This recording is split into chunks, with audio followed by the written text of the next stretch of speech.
అంటే తన తండ్రి గణపతి దేవుడు లోపల బందీగా ఉన్నాడు. అక్కడ ఆయన దగ్గర రక్షక భటులు తప్ప ఎవరు లేరు.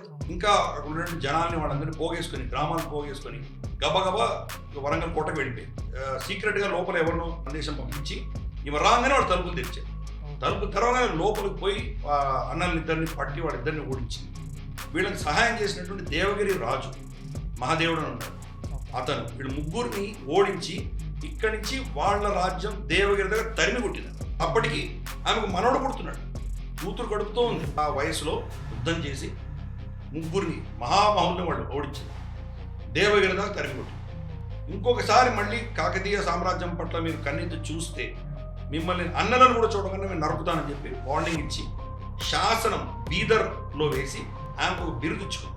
దాయ గజ కేసరి అని పేర్చు. ఏనుగు లాంటి నా అన్నలు దాయాదులు, వాళ్ళని ఓడించిన సింహాన్ని నేను.